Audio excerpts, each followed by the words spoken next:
Señor presidente, buenos días. Estamos en condiciones de renovar la audiencia.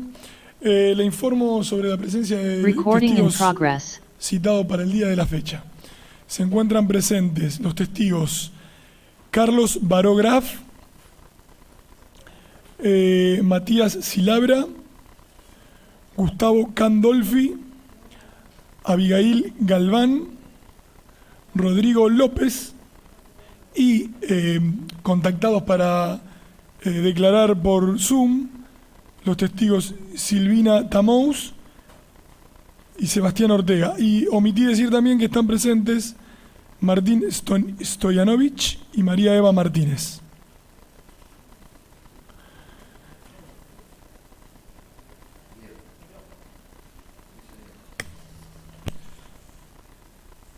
Salvo Ortega Martínez, creo que habían sido ofrecidos por la querella, el resto había sido ofrecido oportunamente por la Fiscalía y a su vez desistido por la Fiscalía, si yo lo interpreto bien. Estamos hablando de los que están presentes. Así que le pregunto entonces a las defensas y a la querella si les interesa alguno de estos testimonios que ha desistido la Fiscalía. Empezamos por el doctor Gesino, a la izquierda. Vamos a empezar por la izquierda, para que no digan que acá hay ideología rara. Estamos un poco complicados, Martín, pero bueno. Ahí está, muchas gracias. Sí, señor presidente, y comenzaría con la tanda de Candolfi, Galván y Gerlero. A ver, ¿quién le interesa entonces? Vamos a ver, dame el número. No tengo listado con número, pero... A ver. 9, 10 y 12. Candolfi. Gerlero no está, doctor presente, Gesino. Gerlero. Candolfi y Galván, entonces. Esos son los dos interesados para usted. Comenzaríamos con eso, sí. ¿Algunos más de los que están? Tamuz, Stoyanovich, Silabra, ¿Me Barograf. está diciendo que le interesa? Que me interesan, sí. Tamuz, Stoyanovich, Exacto. Silabra. Barograf no es de interés de esta defensa. Martínez no es de interés de esta defensa en principio, pero por lo que habíamos charlado con la querella, sí es de interés. No entiendo. Y estamos. ¿Le interesa la querella? Bien, perfecto. Martínez y Ortega hasta ahora son de la querella, están. ¿Me perdí alguno? Le vuelvo a repetir. Silabra, Candolfi, Galván, Tamuz y Stoyanovich, además de los dos de la querella. ¿Estamos bien? Sí, perfecto. Le pregunto a los demás defensores si le interesa algún otro testigo de los que están presentes, fuera de estos que hemos dicho. No para esta defensa. Hemos presentado escrito diciendo que no nos interesaba ninguno de ellos, así que eso quedó. Pastor López y Barograf. Exacto. Me ayuda mi compañero. Barograf, no le interesa a nadie, lo tenemos por desistido entonces. Y Pastor López, Rodrigo López. Y Rodrigo López. Las defensas que están por Zoom, ¿nadie le interesa entonces estos dos testigos? Si no responde nadie, será por no. Bien, entonces, señor jefe de seguridad, Barograf se puede retirar. Las disculpas del caso. Y Pastor Rodrigo López. ¿Redactora? ¿Está bien? Doctor, en cuanto al orden, si le interesa, Sí. le informo que Candolfi y Galván están desde muy temprano. Entonces que entre Candolfi y después Galván. Vamos a hacer ese orden. Gustavo Adrián Candolfi.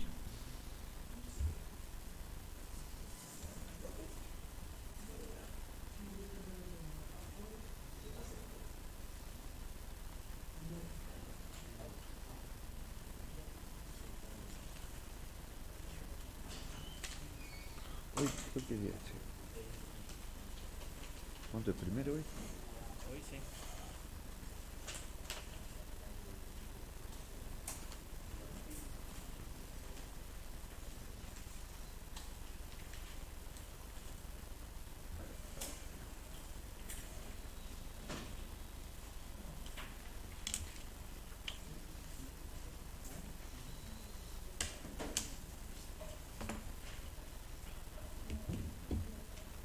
ser una congregación religiosa. No, Candolfi.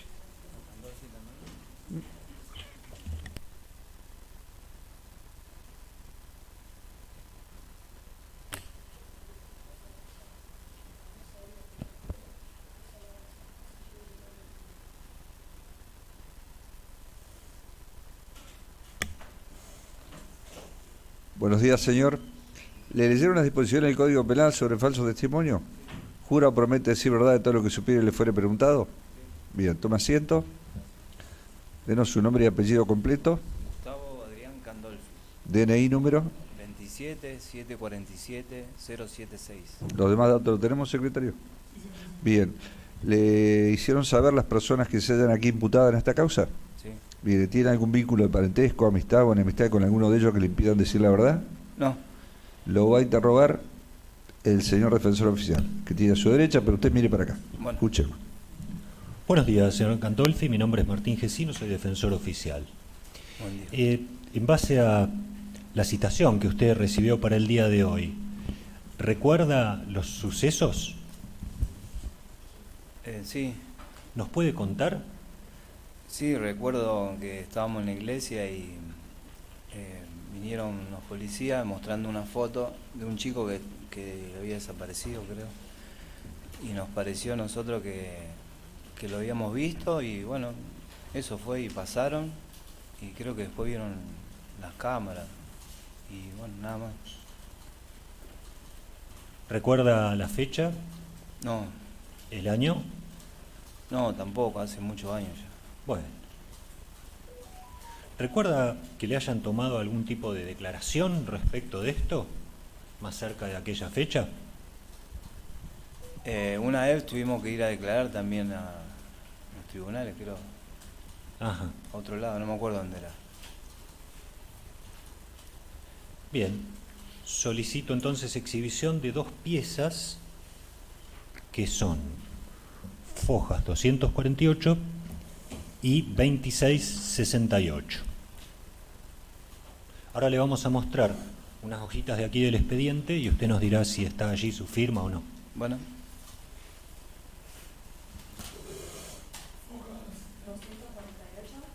248.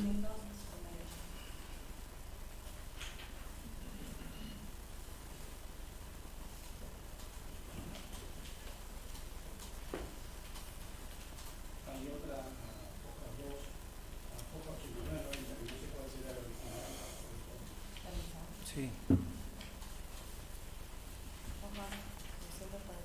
¿Está su firma allí? 248. Eso. 249. Perdón, ¿es original o copia, señor? Original. Original. Ah, listo, entonces. No, pero otra es Soluciona. otra. No, porque la Ah, 90, la que- claro.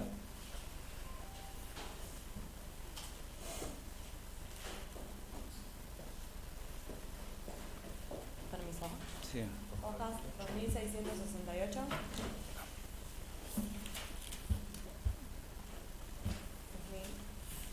2068 vuelta 69. Sí, ahí. 1670.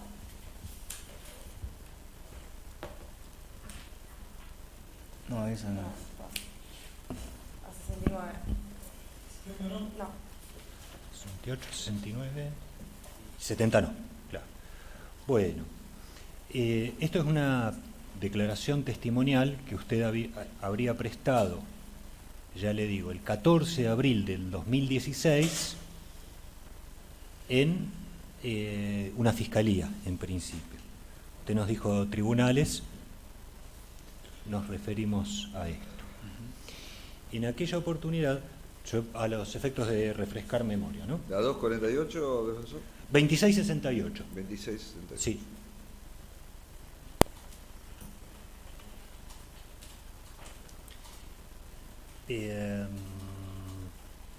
Le había mostrado la otra hojita que le mostramos recién, que se le da lectura, si su firma se encuentra en la misma, y ahí dijo, sí, mi firma se encuentra allí estampada. Le preguntaron para que relate de qué manera personal de asuntos internos tomó contacto con usted. ¿Recuerda personal de asuntos internos, una de las divisiones de la policía? No, no me acuerdo. Bueno, aquí nos dijo, una semana antes de declarar, o un poco más, yo encontraba prestando servicios en la terminal de ómnibus Mariano Moreno,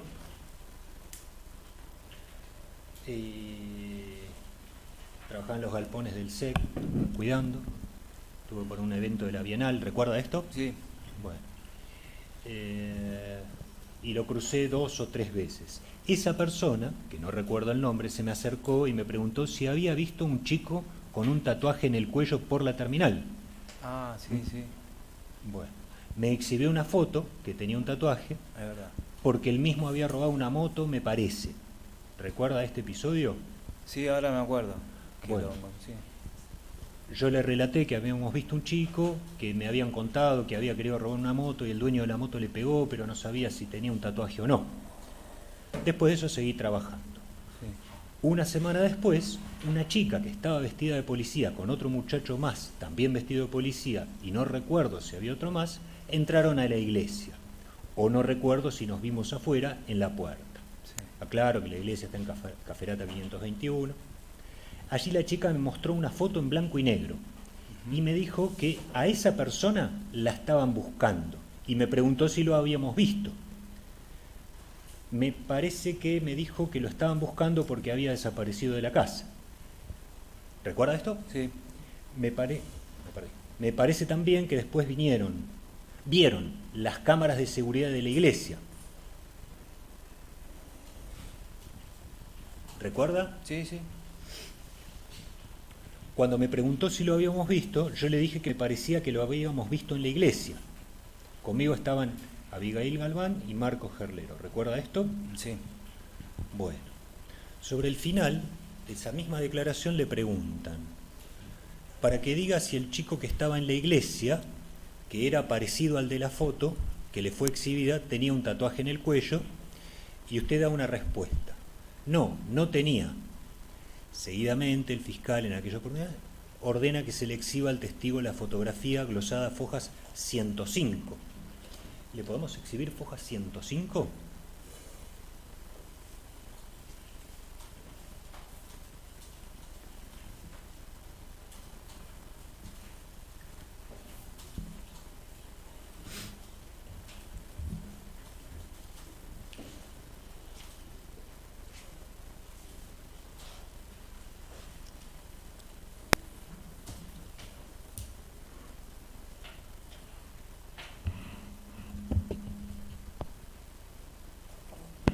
¿Recuerda, señor, esa foto? Sí.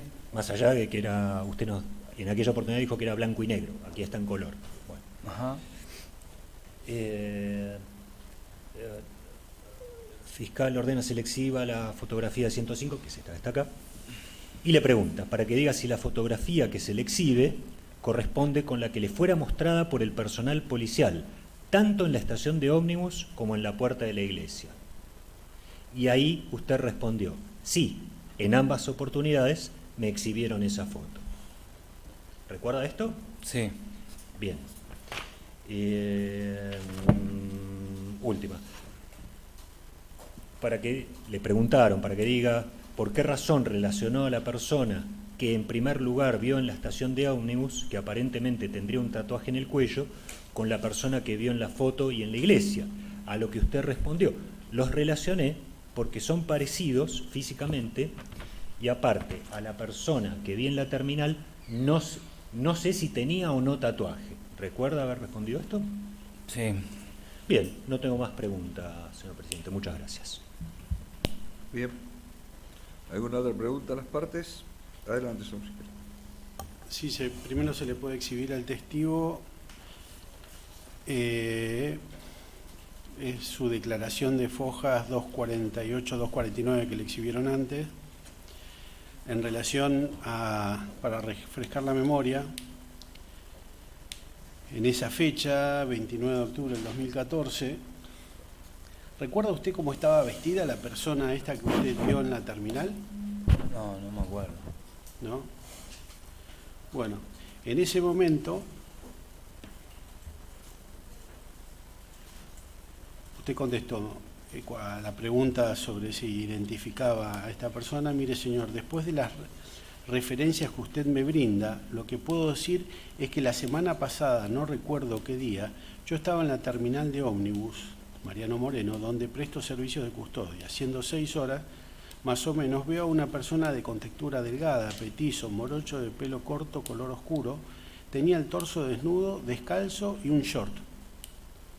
Sí. ¿Recuerda así? Sí. Corría por la calle. ¿Correcto? Sí. Nada más. ¿Alguna otra pregunta? ¿Se puede retirar el testigo? Sí.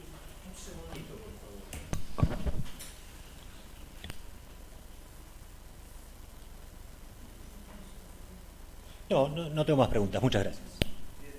Muchas gracias. No, por favor.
¿El Código Penal sobre falso testimonio? Sí. ¿Jura o promete decir verdad de todo lo que supiere y le fuere preguntado? Sí. Tome asiento ahora, por favor. Denos su nombre y apellido completo. Abigail Galván. Bien. DNI número. 37-154-303. ¿Le leyeron el nombre de las personas aquí imputadas en la causa? Sí. ¿Tiene algún vínculo de parentesco, amistad o enemistad con alguno de ellos que le impidan decir la verdad? No. Bien. Señor defensor, Gracias. su testigo. Buenos días, señora. Mi nombre es Martín Gesino, soy defensor oficial. Le voy a hacer un par de preguntas. ¿Recuerda el hecho por el cual fue citada hoy a este juicio? Sí. ¿Nos puede contar lo que recuerde? La desaparición del muchacho. Lo que usted recuerde. Casco, sí. La desaparición. Bueno, sí. La escucho. Eso, por la desaparición del Sí, muchacho Casco. a medida que vaya recordando nos cuenta. Bien, bueno, yo estaba en la iglesia que iba en ese momento, en la calle Caferata. Esa noche se acerca un grupo de policías con una foto del muchacho preguntando si lo habían visto, si lo habíamos visto, y solicitando las cámaras. A lo que yo respondo que sí, que me parecía haberlo visto al muchacho con la foto que ellos nos muestran. Así que bueno, se les dio ingreso a la iglesia y fueron al sector de las cámaras y ahí las pidieron. Después, bueno, esa misma noche nos pidieron que vayamos a la comisaría para dar la declaración de lo que habíamos dicho en ese momento. Y bueno, eso fue básicamente lo que sucedió. Bueno, y además de esa noche que declaró en la comisaría, ¿recuerda haber prestado alguna otra declaración? Sí, al tiempo, no recuerdo cuánto tiempo pasó, pero bastante. Nos llegó una citación también para ir a la calle Entre Ríos y Santa Fe para declarar nuevamente lo que había sucedido. Ajá, bueno. Yo voy a solicitar exhibición entonces de fojas. Ya le digo con exactitud. 2670 y 247. Ahora le vamos a mostrar unos papeles, nos dirá si está su firma o no allí. Bueno, hojas 2670. Sí, firma. También. 2671.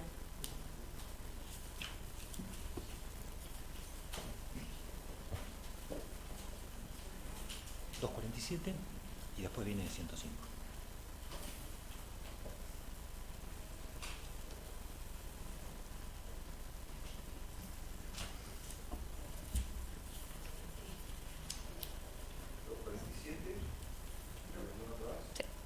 Fojas 247, sí, y Fojas. Luego 105, pero llegado el momento que llegue a refrescar ese punto. Muchas gracias. Señor Galván, yo le voy a leer una parte de esta declaración de la calle Entre Ríos, que fue el 14 de abril de 2016. Bien. Bueno, ahí le preguntan, para que relate de qué manera el personal de asuntos internos tomó contacto con usted. ¿Usted recuerda que personal de asuntos internos de la policía le haya tomado alguna declaración o algún contacto? Sí, en la comisaría. Sí, porque esa noche nosotros fuimos a la comisaría y al rato llegó gente. Bueno, lo que respondió usted en aquella oportunidad fue una reunión del día miércoles de la iglesia, se acercan los oficiales que dijeron ser de la comisaría séptima a pedir información para ver si lo habíamos visto a Franco. Yo abro la puerta porque estábamos en plena reunión. Me muestran una foto y yo ahí dije que me parecía haberlo visto el domingo previo a ese día en la reunión de la iglesia. ¿Recuerda esto? Sí. Agrega, me muestran una foto.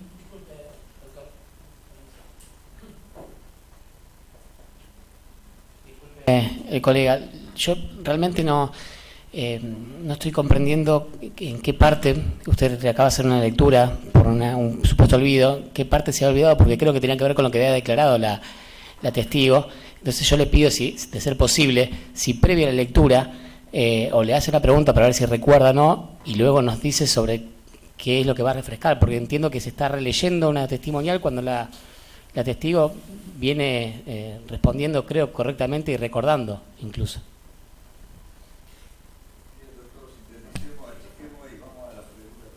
Sí, probablemente nos lleve más tiempo. Lo que le interesa a la defensa son los detalles. Los detalles son fundamentales.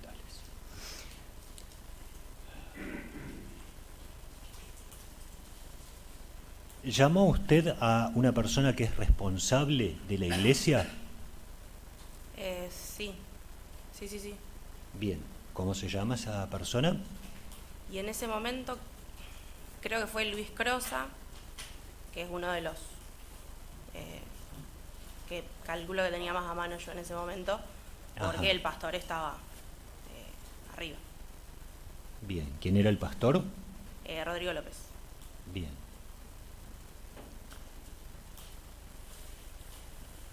Nos dijo que van a ver las cámaras. Sí. ¿Sabe si las encontraron? Las filmaciones, digamos, ¿no? Las cámaras. No, eso sí que no, porque yo no estuve en ese momento. Bueno, después de varias horas, dijo en aquella oportunidad, encuentran las horas de grabación. Ahí, todos los policías que estaban en la oficina, porque eran varios, ahí ven al chico que tenía las características de Franco. Y ahí me piden que me acerque a la comisaría para declarar. ¿Recuerda esto? Sí, eso sí. Bien.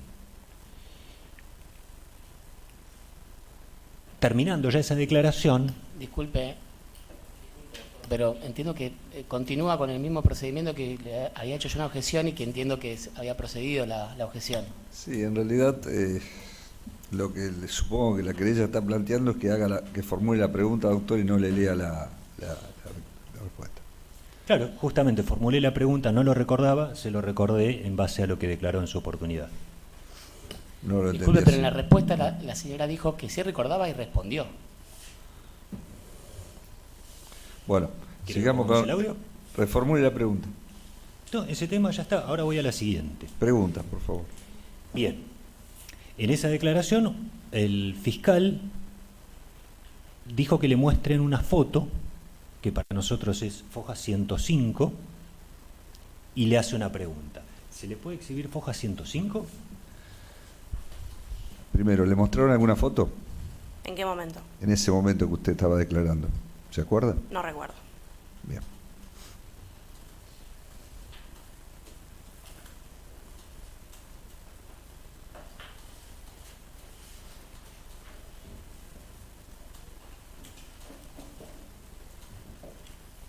¿Qué fue? ¿Recuerda esa foto, si alguna vez se la exhibieron? Sí, sí, esta sí. Bien. Adelante, defensor. Muy bien. Ahora que recuerda lo de la foto, continúo. Para que diga, le preguntaron en aquella oportunidad, si la fotografía que se le exhibe, o sea, esa misma, corresponde con la que le fuera mostrada por el personal policial en la iglesia y en la comisaría séptima al momento de declarar. Y usted respondió, sí, en ambas oportunidades me exhibieron esa foto. Doctor, si vamos a hacer así, vamos a tener que incorporar por lectura y listo la declaración, porque estamos leyendo todo, no estamos interrogando, doctor. Usted sabe interrogar. Tal cual, Hágale señor presidente. Eso íbamos a plantear desde hágale el la lugar. pregunta, No doctor. tiene sentido. Hágasela de nuevo. Hágase de nuevo la pregunta como si no hubiese existido y después vemos qué dijo en ese momento. No tengo inconveniente en incorporar por lectura Pero si directamente. por lectura lo incorporamos y listo, si no hay objeciones. Si no hay objeción, la incorporamos. Listo, sí. No, era liso y llanamente. Si no, usted no escuche nada. Usted...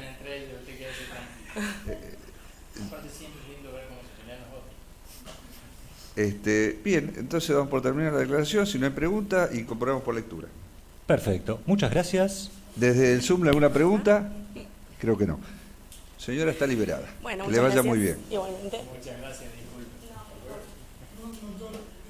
¿Se incorpora por lectura de qué formas?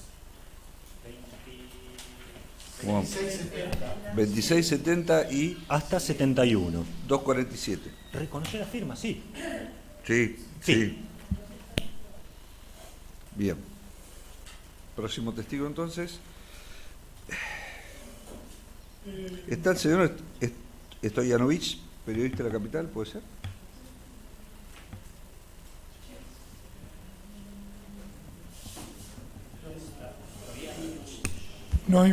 Ortega pregunta, que está por Zoom, si puede ser cuanto antes porque tendría compromisos. ¿Hay algún inconveniente en las partes que declara el señor Ortega?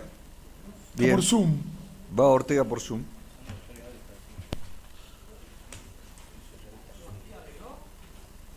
¿Cómo, Juan?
Sí, además es re creíble el planteo de Racamato del pedido de distanciamiento del doctor Mayeu, porque lo hace con la mano en la espalda del doctor Mayeu.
¿Estamos? Señor Ortega, ¿me escucha? Buenos días, sí, perfectamente. Buenos días. ¿Le leyeron las disposiciones del Código Penal sobre falso testimonio? Sí. ¿Jura usted, promete decir verdad de todo lo que supiera y le fuere preguntado? Sí, juro. Denos su nombre y apellido completo.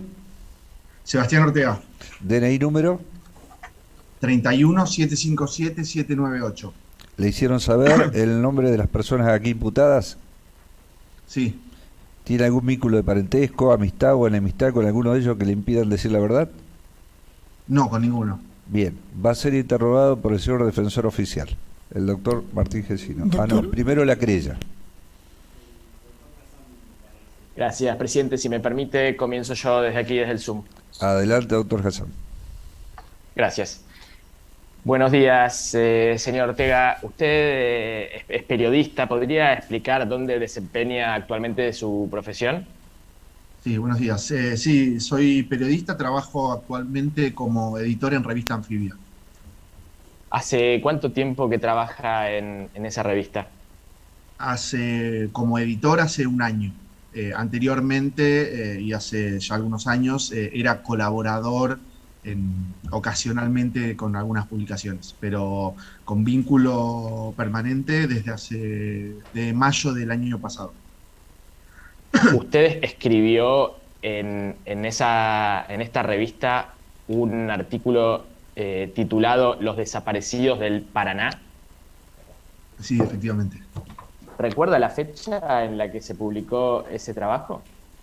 Si no me equivoco, fue en febrero del año 2017. ¿Cómo fue que decidieron en la revista abordar esta temática? Bueno, en realidad fue una propuesta que hice como colaborador, que hice una propuesta que le hice a la revista, a quienes eran editores de la revista en ese momento. Comenzó por un interés, una propuesta que hice y que fue aceptada. Comenzó con un interés periodístico mío, porque anteriormente yo trabajaba en un medio judicial que se llamaba Infojus Noticias, donde había tenido conocimiento a partir de ese trabajo, en una agencia de noticias judiciales, había tenido conocimiento de una serie de casos que se habían dado en la ciudad de Rosario. El medio en el que yo trabajaba tenía sede en Buenos Aires, donde yo vivo. Y él había tenido conocimiento de una serie de casos en la ciudad de Rosario, en los que había estado una serie de casos de jóvenes que habían muerto en circunstancias donde se podía presumir cierta participación policial en esas muertes, y yo, como venía trabajando en temas de violencia policial en esa agencia de noticias, me había tocado cubrir o hacer un seguimiento en el momento en que se dieron esos casos. Entonces siempre me quedó la idea de pensar si existía o no existía entre esa serie de casos que yo había tenido conocimiento, coincidencias o patrones o ciertas vinculaciones entre esos casos que llamaban la atención por ciertas características comunes que se daban en una serie de casos, y sobre todo, y una de las particularidades que a mí más me interesaba periodísticamente, porque me había llegado información de gente que trabajaba en determinados barrios populares de la ciudad de Rosario, de que se había instalado cierta práctica policial de hostigamiento y amenaza, en la que se incluía la idea de arrojar a los jóvenes al río en el caso de que no cumplieran con determinadas cuestiones. Entonces me pareció interesante investigar periodísticamente todos los casos que tenían que ver con ciertas prácticas de violencia policial y que incluían al río como posibilidad de amenaza o como destino de los cuerpos de esos jóvenes. Usted entonces podrá explicarnos cuál fue la metodología con la que trabajó, se basó en entrevistas, si puede explicar con quiénes entrevistó, siempre y cuando, por supuesto, no deba reservar la fuente de alguna de los entrevistados o entrevistadas.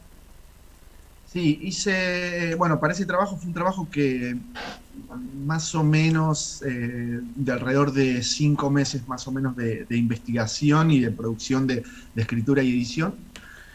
en los cuales trabajé con una serie de entrevistas. Deben haber sido entre 15 y 20 entrevistas en total, entre entrevistas en profundidad y otras entrevistas mucho más breves para conocer otras cuestiones más laterales.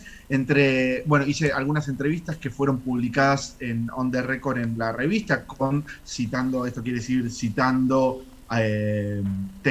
declaraciones textuales y adjudicando esas declaraciones textuales a quienes las dijeron, y algunas otras entrevistas que fueron en Off the Record, es decir, manteniendo el anonimato de la persona que me manifestaba esa información. En muchos de esos casos, periodísticamente, esa información, si bien uno no la vuelca directamente en la nota o en el texto que produce, sí le sirve para entender el contexto o para obtener información sobre la investigación. Ahora voy a pasar a detallar algunas de esas entrevistas, pero también otras de las fuentes con las que trabajé fueron con expedientes judiciales o partes de expedientes judiciales, denuncias policiales,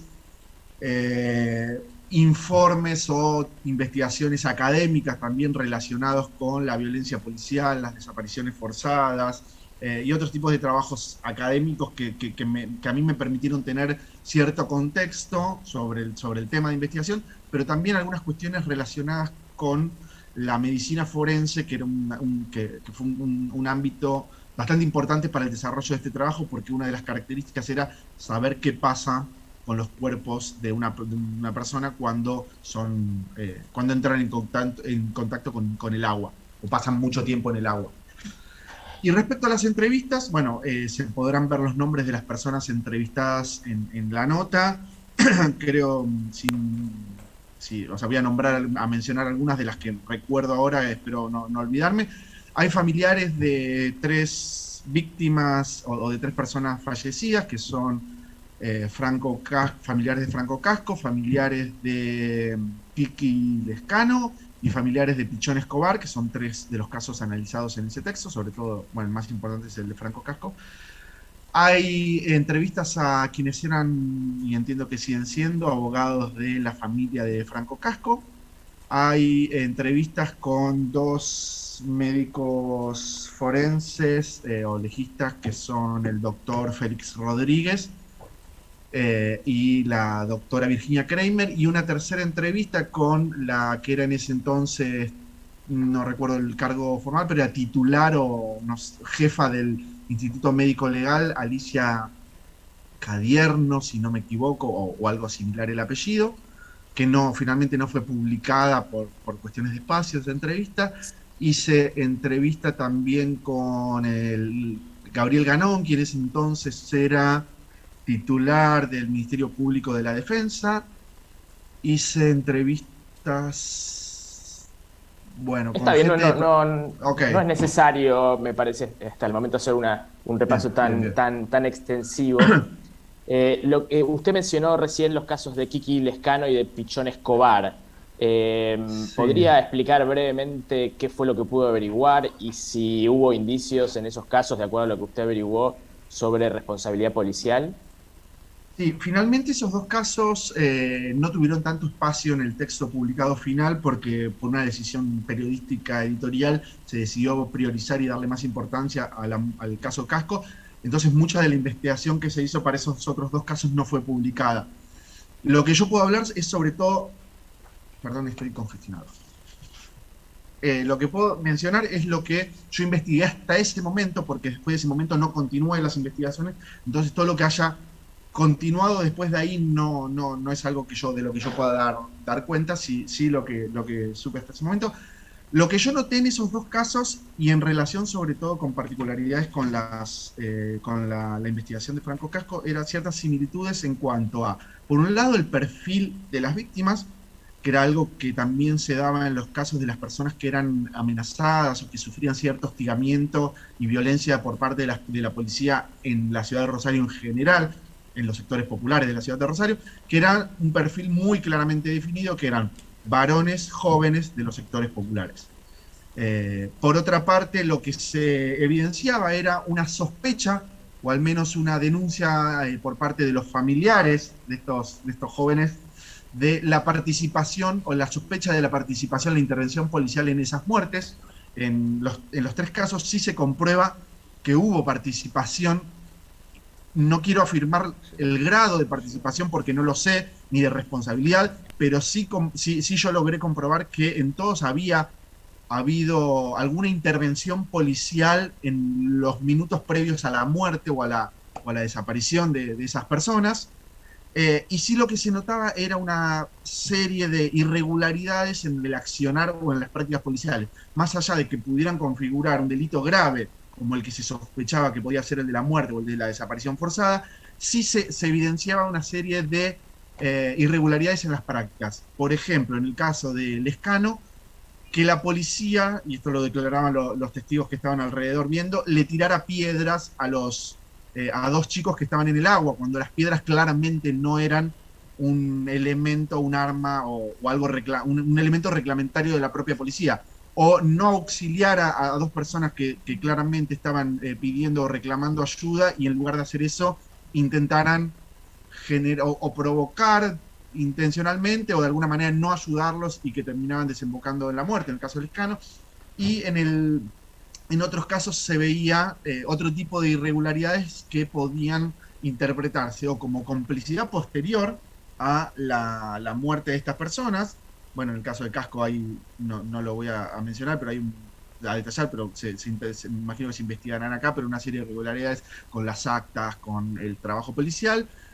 Y en el caso de Pichón Escobar también se notaba en la información que le brindaban a la familia, en la desaparición o el borrado de ciertos momentos de escenas de las cámaras de seguridad donde se podía ver un determinado accionar policial. Es decir, que en los 3 casos donde hubo víctimas fatales, se evidenciaba una serie de, además de la participación o la intervención policial previo a las muertes, una serie de irregularidades que podían ser interpretadas en algunos casos como complicidad posterior y en algunos casos como irregularidades anteriores. Y después, en todas las otras, los casos que aparecieron, algunos los menciono en ese texto con nombre, otros me pidieron por favor no dar los nombres o cuidar a los nombres de las víctimas porque no querían denunciarlo.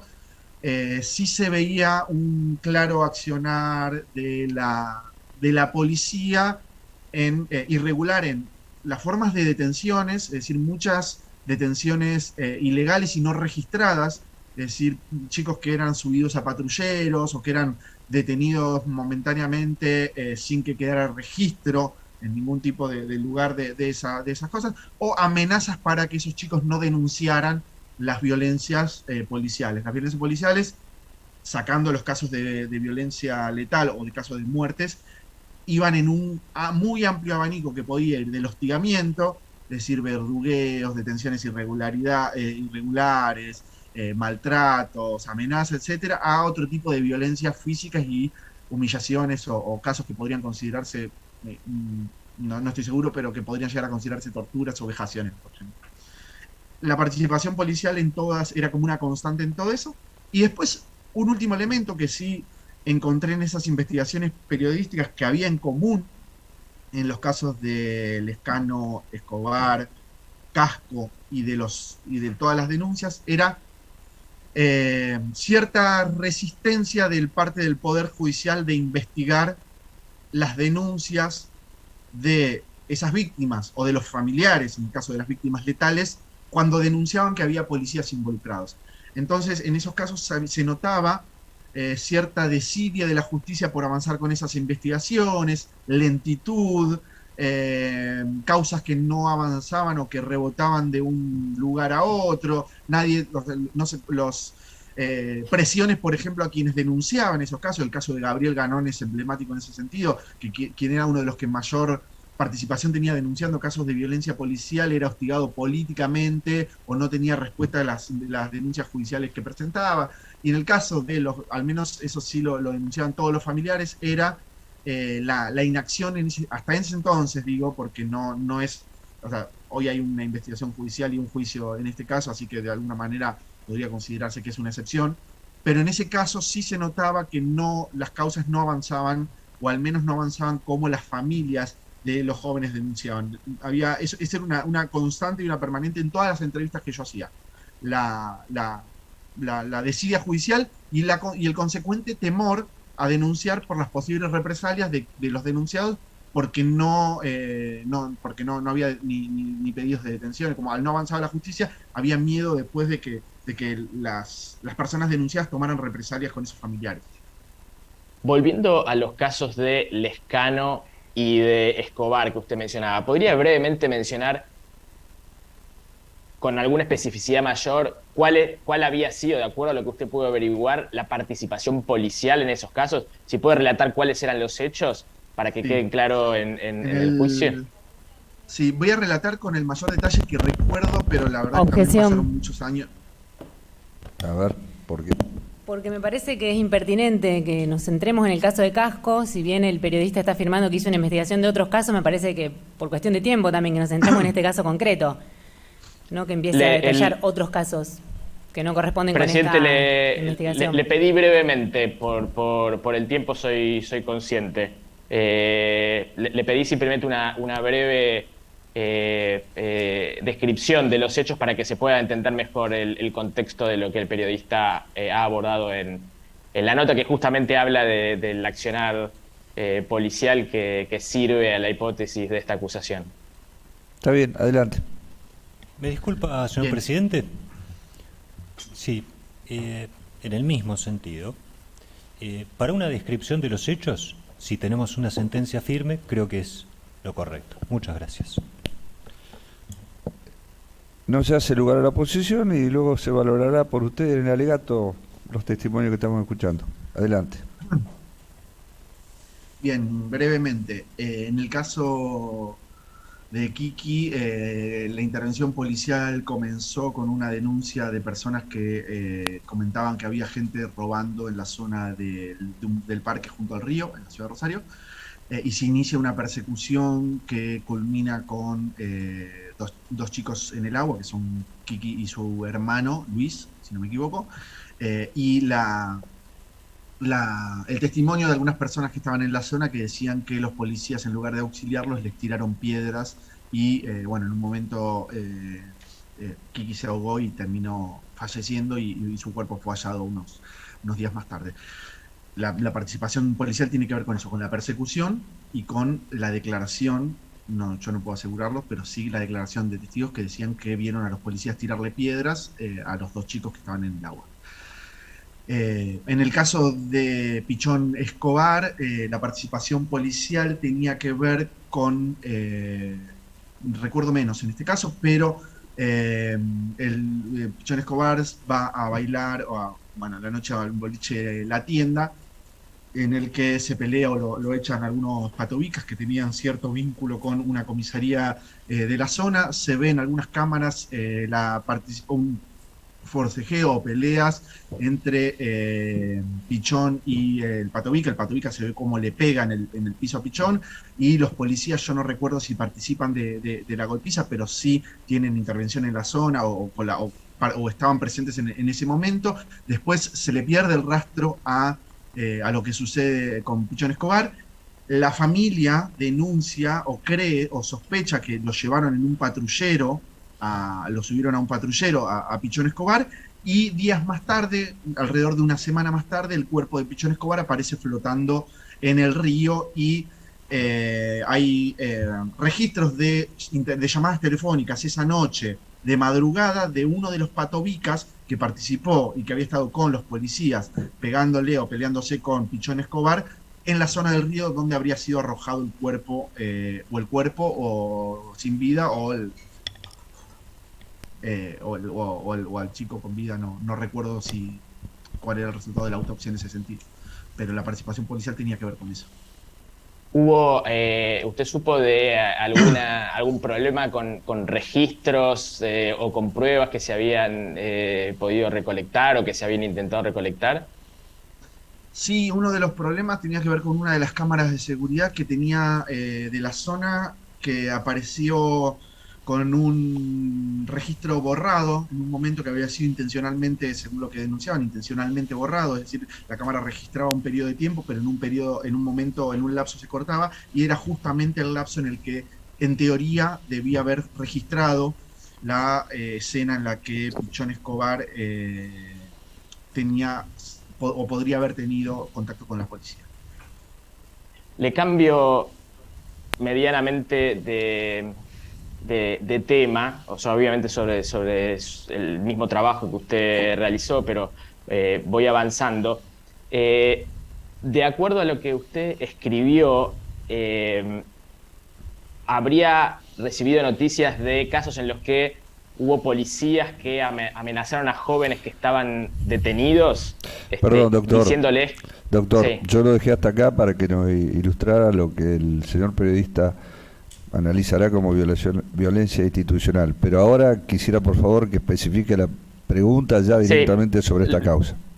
Sí, está claramente relacionada, justamente. ¿Usted recibió alguna noticia de amenazas por parte de policías a jóvenes que les pasaría lo mismo que a Franco Casco? Sí. Objeción, presidente. No, vamos camino al tema, por lo menos. Adelante.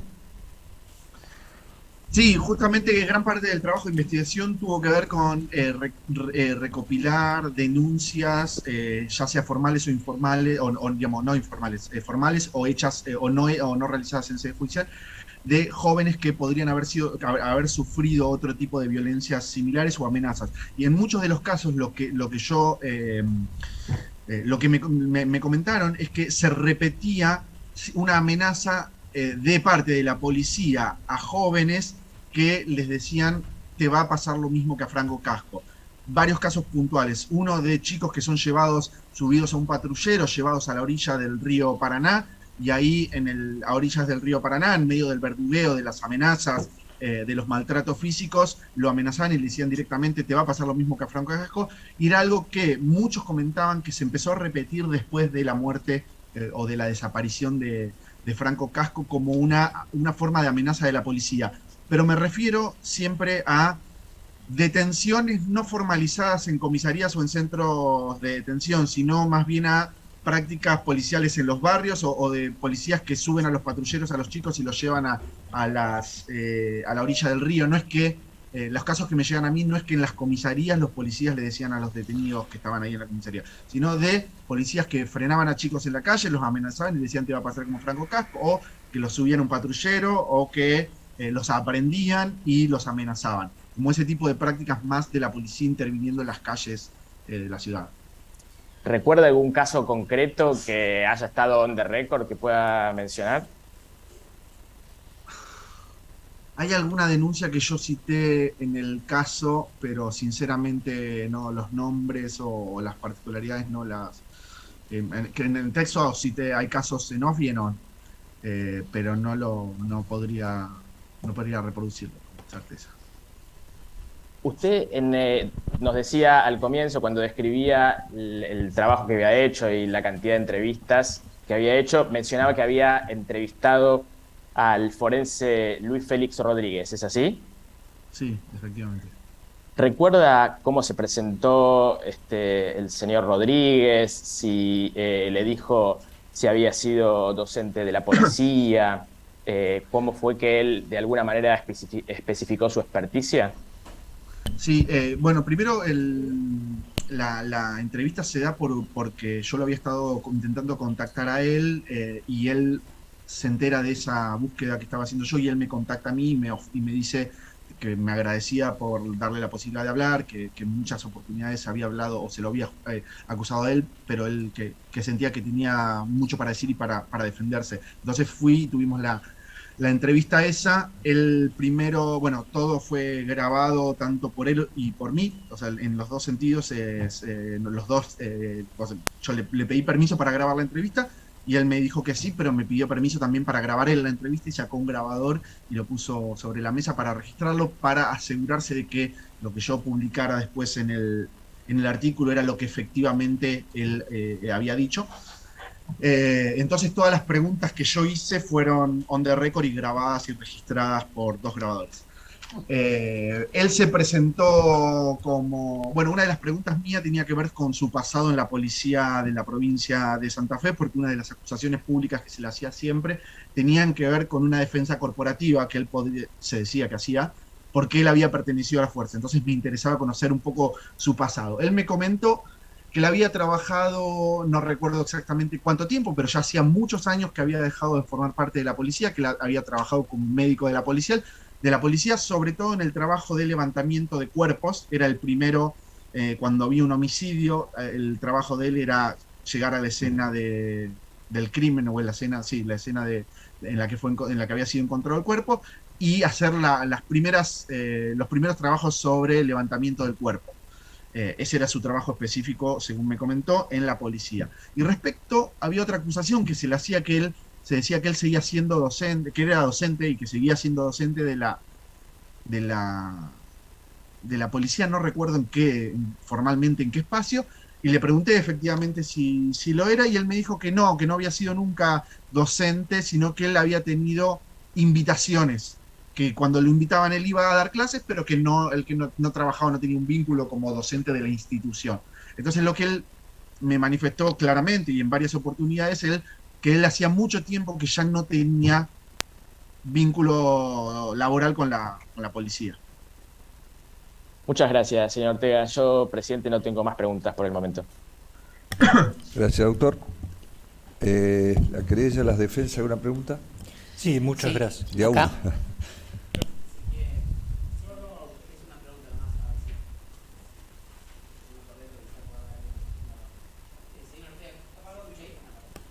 Buenas, hola. Sí, señor Ortega, ¿me escucha? Sí. Sí, Bereciartúa, de la querella de Secretaría de Derechos Humanos. Le pregunto porque a partir de la descripción del caso Lescano que usted manifestó, se me ocurre que quizá pueda haber algún error, y le pregunto si usted está seguro de que ese es el apellido de la víctima en el caso que usted mencionó. No.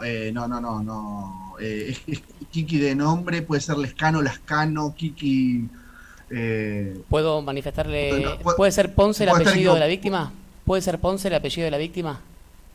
Kiki Ponce, perdón, sí, me confundí de apellidos con otro caso de violencia institucional que no tiene nada que ver con Rosario. Muchas gracias, solamente eso. Pensamos por la derecha, está el doctor Racamato. Sí, buenos días, señor periodista. En tantos años que fui periodista en mi juventud, teníamos una teoría que era la de las 2 campanas. No sé si lo ha aplicado acá, le quería preguntar eso porque queríamos saber si usted entrevistó a algún policía en esto y a quién y qué dijo.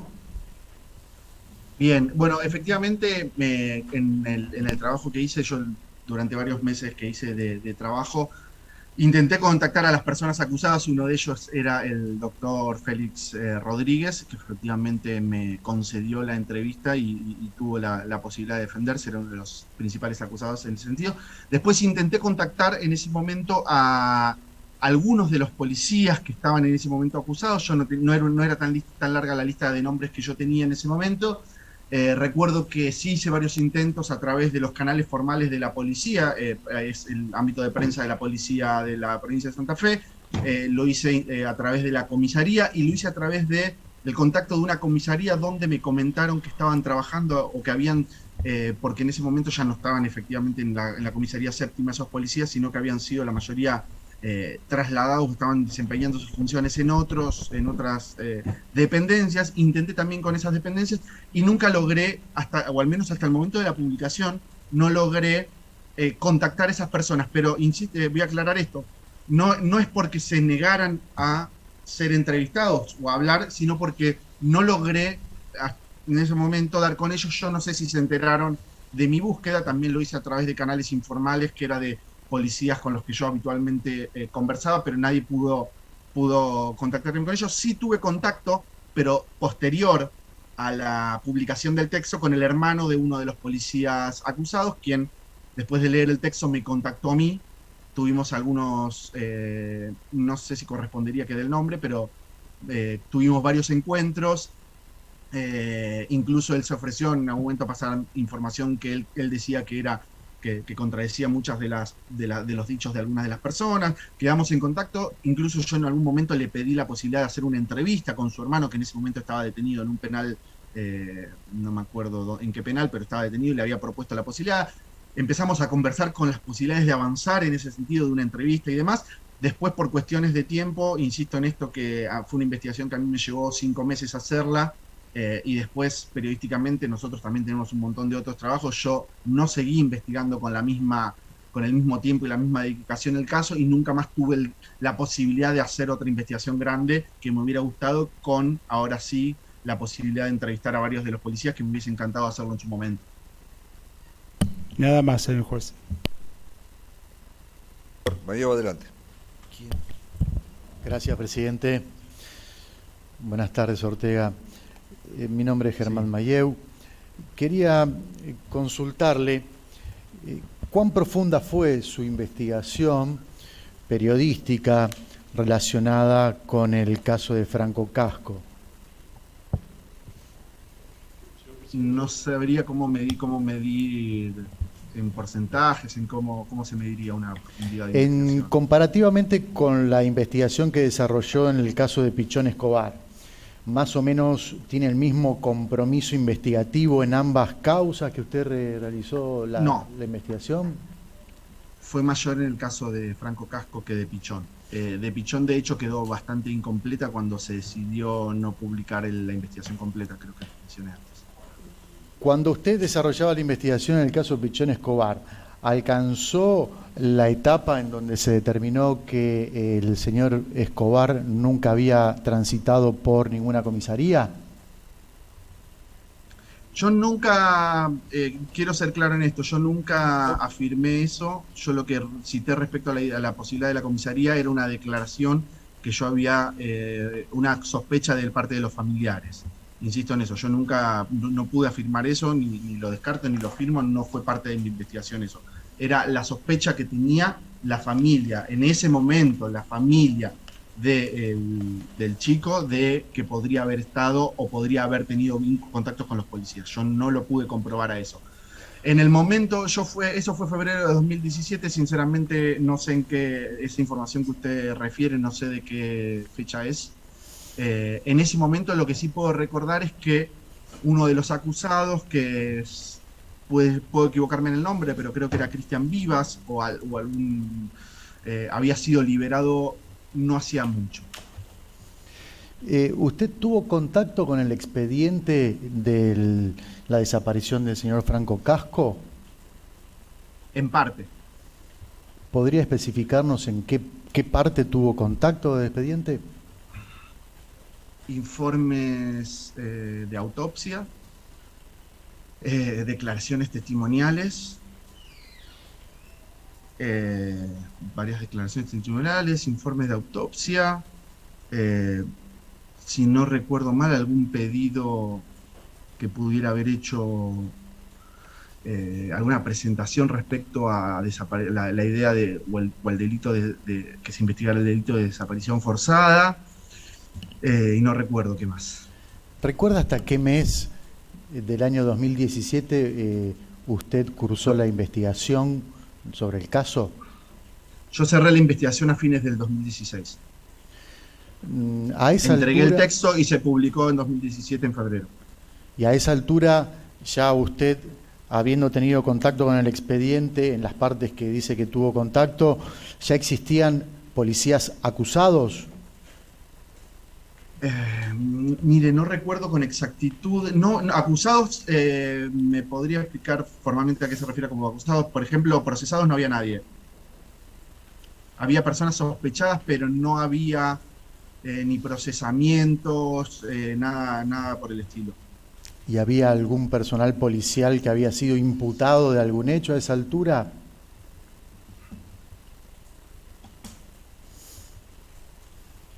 No podría precisarlo. Le consulto, me mencionó primigeniamente que algo que le llamaba la atención positivamente y que lo llevó a profundizar esta investigación periodística era el tema de la medicina legal, como si fuese la criminalística. ¿Eso es así? Un interés que tenía en ese momento era saber qué pasaba cuando un cuerpo entraba en contacto con el agua. ¿Y podría narrar a qué conclusiones arribó en cuanto a un cuerpo cuando toca contacto con el agua, comparativamente con las vistas parciales de las autopsias que usted tuvo contacto del expediente según su propia referencia? Sí, dada la complejidad del asunto y tratándose de una cuestión de medicina que tiene de medicina forense que tiene muchas cuestiones técnicas, prefiero que se utilice en todo caso el texto más que la posibilidad de que yo pueda explicar algo sobre medicina forense que investigué hace 5 años. En propias palabras suyas, sin entrar en rigorismos técnicos, Sí. somera a ojo desnudo, ¿qué Bueno, podría referenciarnos de acuerdo a su trabajo investigativo? A modo general, sin Claro. ser una persona que sabe mucho del tema. Correcto. Diría que el agua acelera, en algunos casos, no en todos, pero en algunos casos podría acelerar la descomposición y borrar algunas huellas de violencia. Según la investigación periodística que usted desarrolló, mencionó que uno de los problemas de las cámaras de seguridad que apareció con un registro borrado intencionalmente, que la escena que podría haber tenido contacto con la policía, refiriéndose usted a lo que declaró sobre el caso Escobar. ¿Se llegó a determinar que ese supuesto borrado intencional había sido autoría de personal policial? De acuerdo a su investigación periodística, obviamente. No, yo reitero respecto a que mi investigación en relación a todos los casos, incluyo en eso al de Casco, se cerró con el texto ese. Yo no seguí la investigación, así que no sé qué determinó la justicia en relación a todo eso. No, pero de acuerdo a su comprobación periodística. No, en ningún momento yo no me atrevería a afirmar eso. Bien. Para aclarar una cuestión, porque cuando mi colega propinando, el doctor Racamato, le consulta sobre las 2 campanas, usted mencionó que... Sí. ¿Perdón? No, perdón, voy a hacer puedo contestar algo muy breve respecto a la idea de las 2 campanas. No considero que periodísticamente existan la idea de 2 campanas. Eso es algo que se suele utilizar desde afuera para criticar a veces el trabajo periodístico. La idea de 2 campanas sería falso porque no existen 2 campanas en el periodismo. En todo caso hay múltiples voces y opiniones y nunca son 2. Bueno, lamentablemente, quiero dejar en claro eso. Mi colega preopinante trabajó más de 20 años como periodista son opiniones distintas. Así que, pero bueno, pero concretamente sobre la respuesta del testigo, mencionó que, textual palabra, dijo, contacté a Rodríguez, cuando minutos antes dijo que Rodríguez lo había contactado a usted. Si podría aclarar esa situación. Eso. ¿Quién contactó a quién, por favor? Sí, yo lo primero que hice fue, no recuerdo si telefónicamente o personalmente, fui al Instituto Médico Legal y solicité una entrevista con la que entonces era la directora, insisto que puedo equivocarme en el apellido, pero creo que es Alicia Caderno o algo por el estilo. Solicité esa entrevista, la doctora me concedió esa entrevista, tuvimos una entrevista muy larga donde hablamos no sobre los casos puntuales porque ella no había intervenido, sino sobre cuestiones generales. En algún momento a la persona que estaba atendiendo el Instituto Médico Legal le expliqué que estaba intentando contactar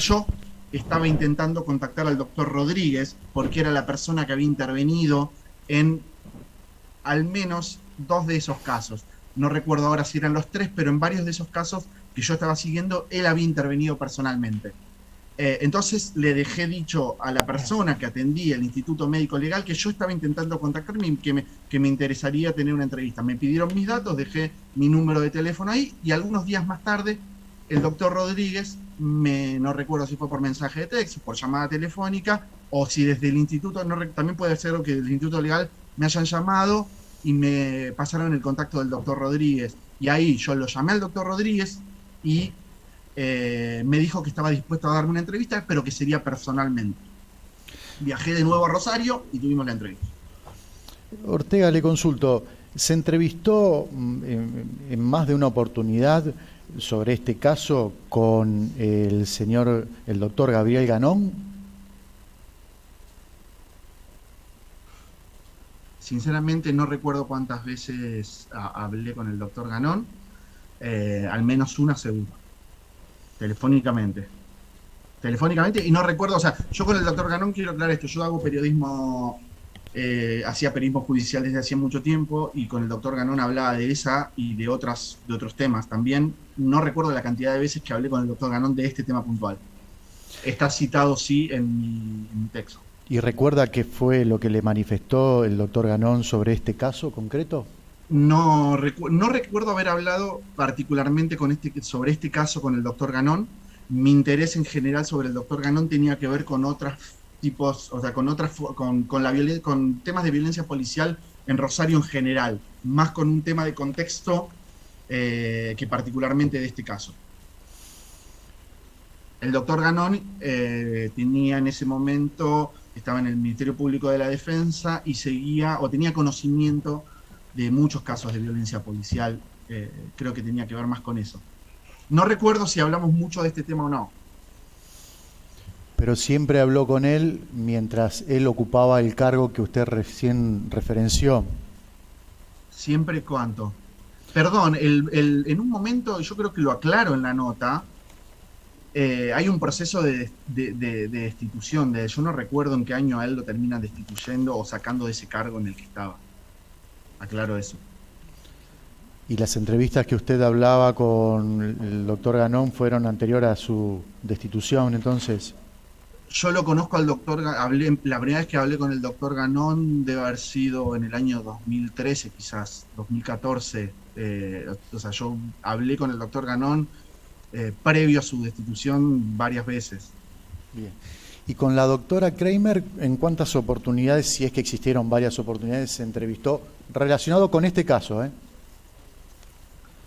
Relacionado con este caso, al menos una en una oficina en la ciudad de La Plata. ¿Y sobre otros casos tuvo contacto con ella? Sí. ¿Sobre qué casos? ¿Podría recordarlo? Y hace poco hablé con ella por la muerte de Facundo Astudillo Castro, por ejemplo, en la provincia de Buenos Aires. Sí, podría circunscribirse concretamente a lo que estamos... Sí. A la querella para preguntar sobre temas que eran sobreabundantes, señor fiscal. No puedo afectar el derecho de defensa a que el doctor Mayeu pregunte hasta la servilleta. Tiene derecho. Gracias, señor presidente. Coincido con usted, pero para tranquilidad del señor fiscal, hasta acá ha llegado mis preguntas, salvo que surja alguna otra cuestión que... Me hizo esforzarme inútilmente. Pido disculpas por el desgaste. No, falta todavía el doctor Gesino. Quédese tranquilo. Antes la doctora Travesaro la veo levantando el brazo. Gracias. Buenas tardes, señor Ortega. Mi nombre es Antonella Travesaro, soy abogada de uno de los acusados. Voy a continuar con la línea que inició el doctor Racamato. Usted dijo que a policías no tuvo el tiempo de poder entrevistarlos. ¿Algún abogado defensor de esos policías? Objeción, disculpe, no dijo que no tuvo el tiempo. Sí. No lo pudo entrevistar. Bueno. Dejémoslo así. Yo lo sintetizo. ¿Algún abogado defensor de esos policías pudo entrevistar? No recuerdo si en ese momento ya tenían, si habían presentado abogados defensores, no lo recuerdo sinceramente. Hasta ese momento no hablé con los abogados. Bien. Y respecto a la doctora Kramer, ¿recuerda específicamente qué le contó la doctora Kramer de este caso? ¿Cuál era su teoría? No, está en la nota. O sea, si yo le leo un extracto de la nota, ¿lo podría recordar? O sea, ¿qué tengo que decir si es verdad que me lo dijo o no? Si lo recuerda. A ver. A ver, doctora, si tenemos la nota, incorpórela, punto. Después cuestionarán el valor de la nota, el contenido de la nota. Pero Bien. Si la escribió, creo que no lo va a negar. Perfecto. Gracias. Doctor Gensino, lo estoy esperando. Sí, era una solita, pero ya una precisión en todo caso. Licenciado, usted nos dijo que cerró la investigación a fines del 2016 y que en total había dedicado unos 5 meses, desde la planificación hasta la presentación, ¿puede ser? Sí, voy a hacer, tengo que aclarar que son generalidades, si pueden haber sido 4 o 5 meses, y puedo haberla cerrado a fines del 2016 a la investigación gruesa, pero chequeando o haciendo llamados y conversaciones, es muy probable que haya estado hasta el día, hasta los días previos a la publicación. Sinceramente, pasó hace 5 años y no tengo la precisión exacta para decir en qué fecha comenzó y en qué fecha terminó. No, está bien, suficiente para mí, era para orientar un poquitito. Bueno, muchas gracias, no tengo más preguntas. Bien, ¿alguna otra pregunta? Señor presidente, Sí, por la querella. Adelante, doctor. Es una sola pregunta, pero con la venia previa de la presidencia, porque se trata de algún modo refrescar la memoria del testigo, señor presidente, al igual que ocurrió con el caso de Kiki Lescano, que al final recordó que en realidad era Kiki Ponce. Lo que quiero preguntarle, pero primero lo consulto a la presidencia, es, para que en todo caso se objete, si es que no corresponde, para dirigirle al testigo la pregunta si recuerda el caso Lovera, que está vinculado con el tema de las amenazas que habrían ocurrido luego del fallecimiento de Franco Casco. Adelante. Gracias, señor presidente. ¿Escuchó, señor periodista, la pregunta que le quería dirigir? Si recuerda el caso Lovera vinculado con las amenazas que habrían ocurrido con posterioridad a la muerte de Franco. Sinceramente no recuerdo. Estaba mencionando su nota, por eso... puede. Sí, es muy probable que en la nota yo haya mencionado muchos nombres y casos, etcétera, que sinceramente no recuerdo con precisión al día de hoy. Gracias, señor presidente. No, por favor, doctor. ¿Se puede retirar el testigo entonces? Eso es todo, señor Ortega. Muchísimas gracias. Su declaración ha terminado. Gracias. Hasta luego.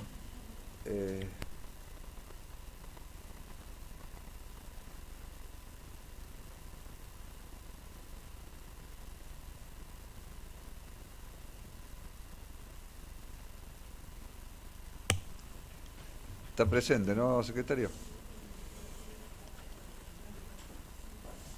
Se me fue el jefe de seguridad. Sí, te comento.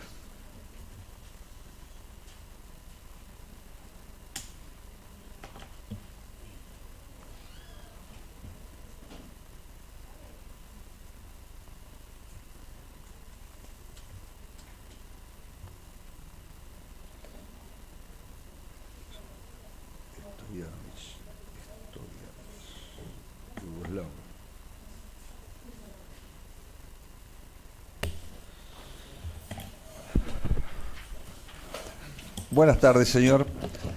¿Le leyeron las disposiciones del Código Penal sobre falso testimonio? Sí. ¿Jura o promete decir verdad de todo lo que supiera le fuera preguntado? Sí. Tome asiento, por favor. Denos su nombre y apellido completo. Martín Stoyanovich. Martín Ignacio Stoyanovich. DNI número 35-114-692. ¿Le hicieron saber el nombre de las personas aquí imputadas? Sí. ¿Tiene algún vínculo de parentesco, amistad o enemistad con alguno de ellos que le impidan decir la verdad? No. Bien. Lo va a interrogar, en principio, el señor defensor oficial, me parece. ¿Estamos bien?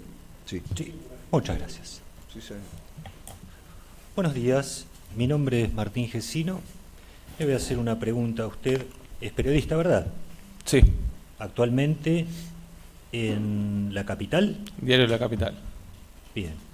Para el año 2014-2016, ¿en qué empresa trabajaba? No era una empresa, trabajaba como colaborador, en realidad, bueno, como colaborador para el diario Rosario 12, en carácter de colaborador permanente, y integraba la Asociación Civil Nodo Tau en su área de comunicación, que es el boletín Enredando. Ajá. Bien. En Rosario 12, ¿recuerda haber efectuado alguna publicación vinculada a la causa Franco Casco? Recuerdo una, no sé si alguna más. Recuerdo una. Una. ¿Esa que recuerda cómo se llamaba? Sí. No recuerdo el título. Bueno. Sinceramente, creo que era cuando se constituyó la querella o cuando se cumplió un año de la aparición del cadáver de Franco. La verdad que no recuerdo. Ajá, bien. para ese trabajo de investigación, que culminó con una publicación, ¿de qué fuentes obtuvo información? Sí, yo no diría que fue un trabajo de investigación precisamente, era más bien una cobertura periodística.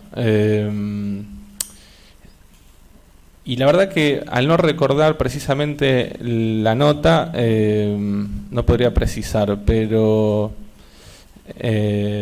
probablemente con las fuentes públicas, digamos, ¿no? En ese momento las partes que estaban constituyéndose como querellantes, los familiares de la víctima.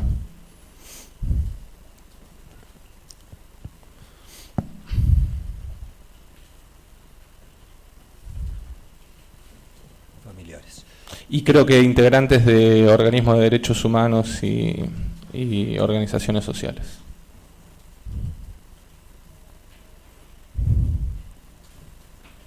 Bien, no tengo más preguntas. Muchas gracias. Para exhibir... No, para exhibir por lo menos aportado por la Fiscalía, no.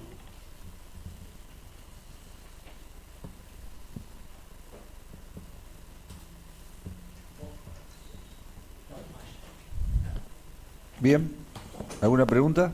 No, presidente. Eso es todo. ¿Listo? Muchísimas gracias.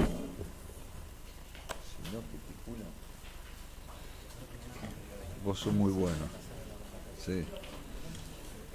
María Eva Martínez. No, licenciada social. No, la otra periodista que no, espera, está por Zoom. ¿La tenemos por Atamus? Está por Zoom. ¿Le interesa, señor defensor, la periodista Atamus?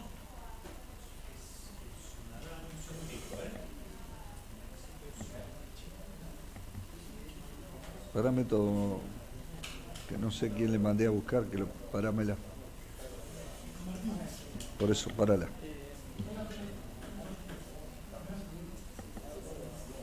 Sí. Si incorporamos la nota del ciudadano, no tengo objeción. Le pregunto a la querella de la Fiscalía si hay alguna objeción a incorporar la nota del ciudadano, de esa periodista. No, y es más, también adelanto que para mí todo lo que son publicaciones periodísticas de la zona no hace falta que se incorporen. A las partes que están por Zoom, ¿alguna objeción? No. Comparto la opinión del fiscal presidente. Gracias, doctor Hassan. Quede incorporada, entonces ahora sí que pase Martínez. Sí. Sí. Franco, libera Tamus. Ahora pasa Martínez.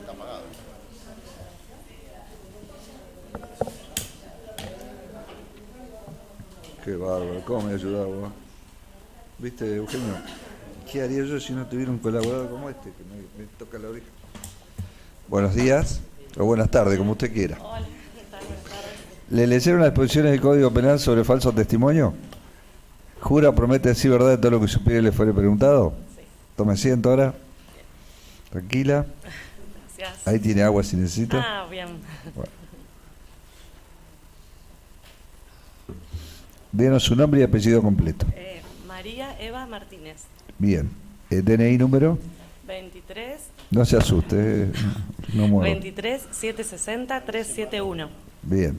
Respecto, ¿le hicieron saber las personas aquí imputadas que el nombre y apellido de cada uno? Sí. ¿Tiene usted algún vínculo de parentesco, amistad o enemistad con alguno de ellos que le pidan decir la verdad? No. Bien. No. Si no me equivoco, el defensor tampoco. El querellante, hoy no pegó. Vamos bien. Buenas tardes, licenciada. Ahí está hablando. Bueno, la primera pregunta sería, actualmente, ¿qué rol cumple? ¿Dónde se desempeña? Si le puedo explicar al tribunal. ¿Y desde hace cuánto tiempo? Bien. Bueno, yo soy licenciada en Trabajo Social y cumplo funciones en el equipo interdisciplinario en la jurisdicción Rosario, en el Ministerio Público de la Defensa. Hace desde el año 2014 que estoy trabajando acá en Rosario. ¿Tuvo algún tipo de intervención en relación al señor Ramón Casco? Y en caso afirmativo, ¿en qué consistió? Bien, sí, a partir del mes de marzo de 2015, la doctora Matilde Bruera, que en ese momento era defensora, me solicitó la intervención para empezar al acompañamiento a Ramón. ¿Recuerda en qué consistió ese acompañamiento? Sí, bueno, en un primer, bueno, ya son muchos años, pero en los 2 primeros años tuvo que ver más con facilitar y gestionar algunas trámites, distintas situaciones y emergencias por las que estaban pasando, sobre todo Ramón, y gestionar algún tipo de subsidios en relación a algunas cuestiones básicas como el transporte, y también articular con otros compañeros que estaban en otros equipos en Buenos Aires, que estaban haciendo el acompañamiento de la familia, como para poder coordinar algunas intervenciones de manera más estratégica y no superponernos. ¿Puede explicarnos cómo encontró a la familia durante su intervención o, según su saber y su profesión, qué impacto tuvo la desaparición de Franco en la familia y en Ramón? Bueno, a ver, cuando yo tomo contacto con Ramón en las primeras entrevistas, donde se puede relevar un poco todo el contexto familiar, es una familia es una familia numerosa, que ha desarrollado en contexto de pobreza persistente o cronificada, como le decimos nosotros, que no es solamente una familia que por ahí puede tener o no accesos a variables en el ingreso, pero que hay otros condicionantes como la cuestión habitacional, de salud, de nivel de educación, que bueno, hacen que sea más dificultoso poder moverse de ese rango y donde también se traspasa de generación a generación. Entonces, bueno, es una familia que desarrolló en condición de pobreza persistente su cotidiano. Cuando yo entré en contacto con Ramón, él ya estaba viviendo acá en Rosario, se había trasladado, estaba viviendo en casa de algunos familiares, entonces la cuestión habitacional era un problema a resolver.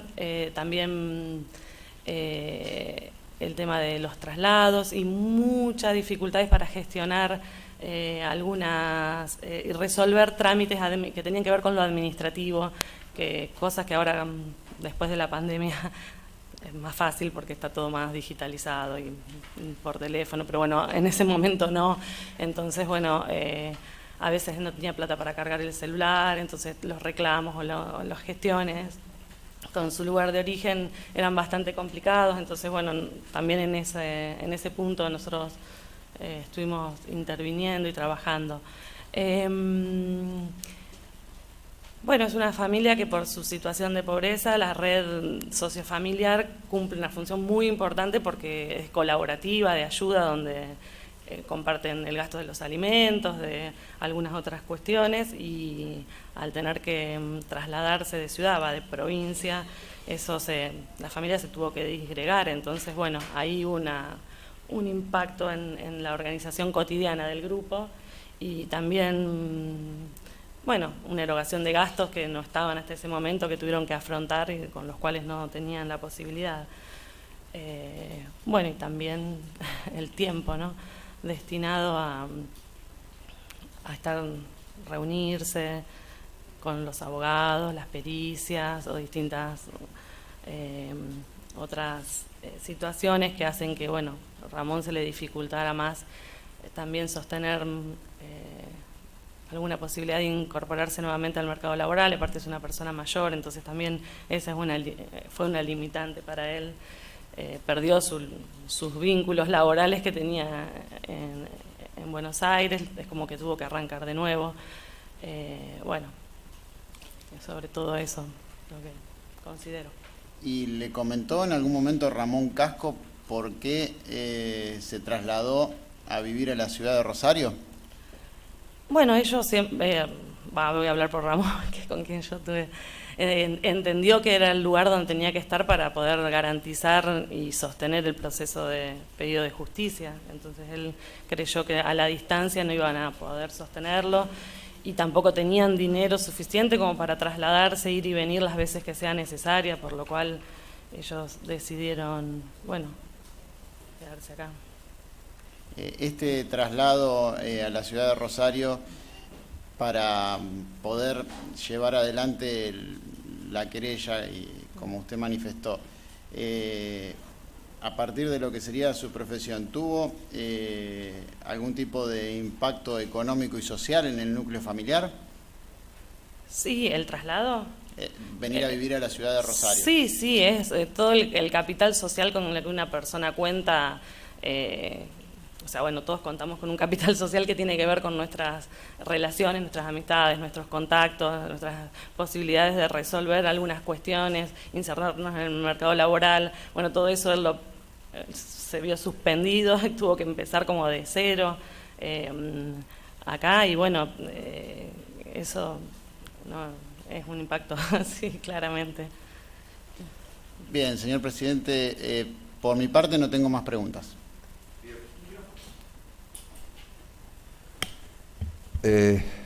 ¿Las demás partes de defensa, segunda pregunta? Sí, presidente. Adelante, doctor Mayeu. Muchas gracias. ¿Qué tal, Martínez? ¿Cómo le va? Mi nombre es Germán Mayeu. Le hago una consulta. Sí.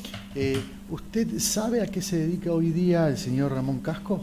Está percibiendo una jubilación por adulto mayor. Hay uno que se está acoplando, me parece que está prendido el micrófono. ¿No? Ah. Perdón, no la pude escuchar. Disculpe la... Sí, está percibiendo una jubilación como adulto mayor. Bien. Le consulto también, ¿sabe o le consta? ¿Actualmente sigue en contacto con él?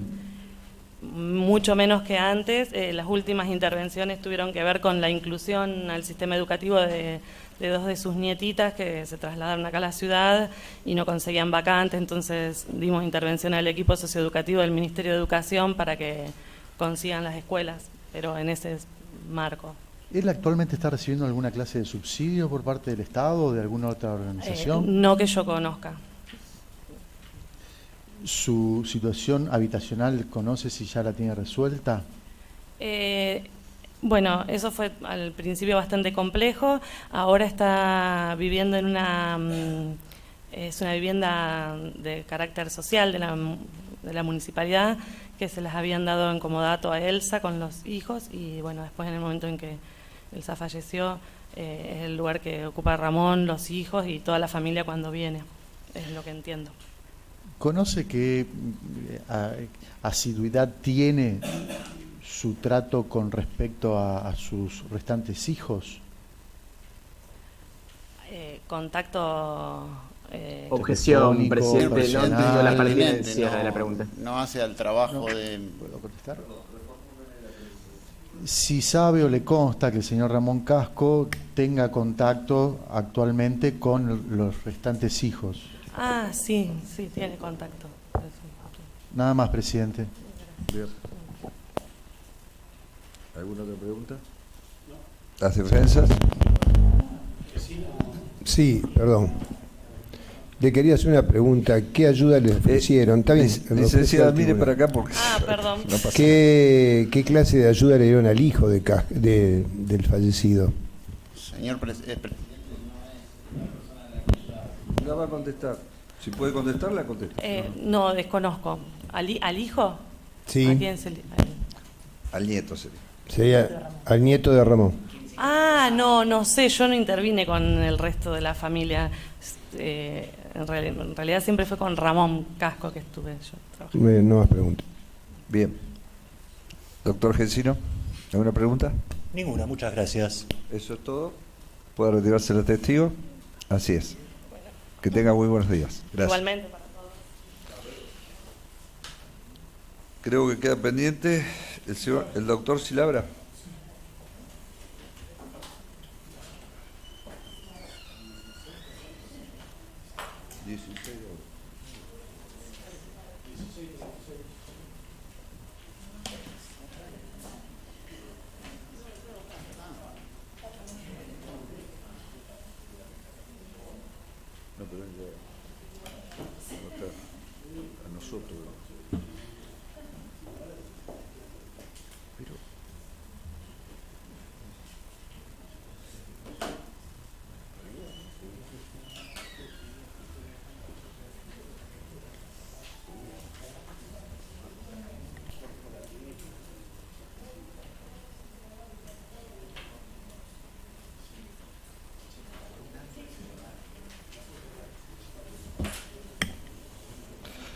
Buenas tardes, doctor. Permanezca de pie si le recibo juramento. Sí. ¿Le leyeron las disposiciones del Código Penal sobre falso testimonio? Sí. ¿Jura o promete decir verdad de lo que supiere y le fuere preguntado? Sí. Toma asiento, por favor. Denos su nombre y apellido completo. Matías Felipe Silabra. DNI número 34.520.805. Bien, aunque es obvio, se lo tengo que preguntar igual. ¿Le hicieron saber el nombre de los imputados en la presente causa? No. Bien. Adelante, secretario. Los imputados son César Daniel Acosta, Esteban Daniel Silva, Walter Eduardo Benítez, Diego José Álvarez, Enrique Llanola Rocha, Guillermo Nan Gisel, Marcelo Alberto Guerrero, Cecilia Ruth Elizabeth Contino, Cintia Débora Greiner, Fernando Sebastián Blanco, Rocío Guadalupe Hernández, Elizabeth González Belkis, Franco Luciano Sorsoli, Rodolfo Jesús Murúa, Walter Daniel Ortiz, Romina Anaí Díaz, Ramón José Juárez, Pablo Andrés Íscaro, Daniel Augusto Escobar. Bien, respecto de ellos, ¿tiene algún vínculo de parentesco, amistad o enemistad que le pidan decir la verdad? No. El doctor Gensino está a cargo de la interrogatoria. Muchas gracias. Hacia acá, doctor. Vení hacia acá. No lo mire, Gensino. Buenas tardes, doctor.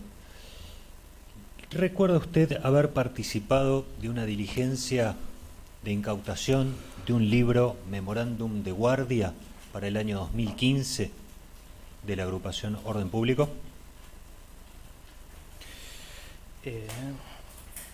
Recuerdo una diligencia, concretamente no sé si se secuestró un libro de guardia o se extrajeron fotocopias, pero sí, recuerdo que una diligencia con la doctora Colalongo, yo era empleado de la Fiscalía, hicimos. ¿Me acerco más?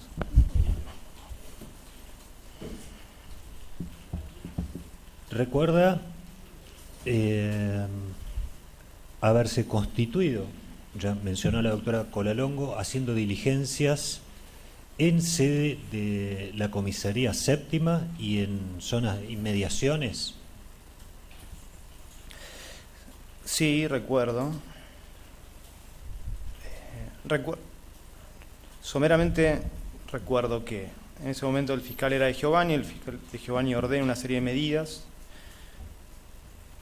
a Gendarmería Nacional y con la doctora Colalongo asistimos a realizar esas medidas con Gendarmería Nacional en inmediaciones cercanas a la comisaría séptima. Sí, en la comisaría séptima fuimos a la unidad regional 2 y fuimos a la comisaría 20 también. En un día hicimos todo, si no me equivoco. Hace bastante, estoy hablando, sí, 2015. Sí, 18 de febrero de 2015. Sí. Ahora le vamos a exhibir las actitas, usted nos dirá si están las firmas. La primera de ellas es Fojas 960.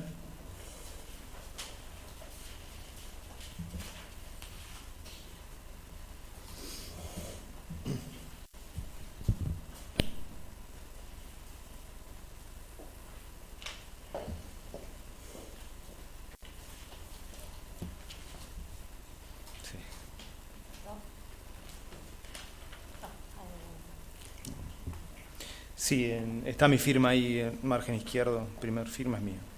Muy bien, y ahora le voy a pedir 1267.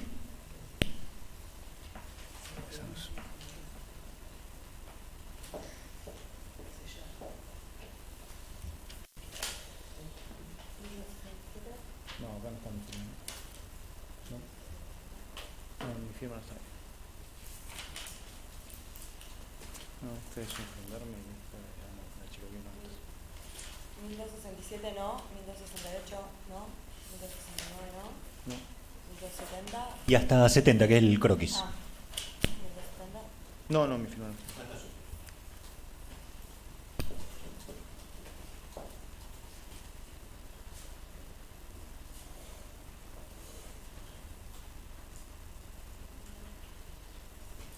Bien. ¿Recuerda puntualmente dentro de la comisaría séptima Más o menos, ¿en qué horario habrán estado y durante cuánto tiempo? Usted y la doctora Colalongo, ¿no? No. La verdad que ¿Era no. de día, de noche? La dirigencia estoy seguro que le hicimos horario diurno, habremos salido a la mañana. Me acuerdo que terminamos tarde, pero tarde en horario de la tarde, no tarde a la noche. O sea, habremos salido a la mañana y terminamos a la tarde. Está bien aproximado, lo que Sí, recuerdo. era de día, eso estoy seguro. Ahora, ¿cuánto tiempo estuvimos en la comisaría? No tengo ni idea. Bueno, ¿recuerda si se tomaron fotografías? Mirá, nosotros fuimos con 2 gendarmes, porque si no me equivoco, había un perito también de gendarmería o había alguien que sacaba fotos, medía distancias, era un especialista, un perito, pero la verdad que no tenía esa función. Si sacó fotos en la comisaría concretamente, no sé, pero me acuerdo que había 2 gendarmes que estaban con nosotros y uno era un perito. Bien, ¿y este perito era especialista en fotos o en lo de las distancias? No, la verdad no te podría decir, no sé. Imagino que seguramente se hizo un acta de eso. El fiscal creo que ordenó que se realice esa medida y debe haber un informe agregado, seguramente. ¿Y usted recuerda haber visto algún croquis de la comisaría a consecuencia de esa visita que habían hecho ustedes? Perdón, si en el momento del hecho, cuando fuimos no había ningún croquis. Si después se incorporó al expediente, es la consulta. Por ahí va la cosa. Si recuerda un croquis hecho en el momento o haberlo visto después que se haya incorporado al expediente. Sí lo recuerdo. No, la verdad que no. Bueno, específico no sé. No tengo más preguntas, muchas gracias. Bien. ¿La defensa alguna pregunta? ¿Querella, fiscalía alguna pregunta? No. Eso es todo.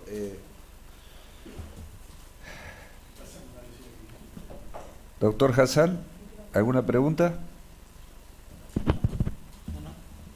Bien, eso es todo, doctor. Por retirarse. Muchas gracias. Gracias a ustedes.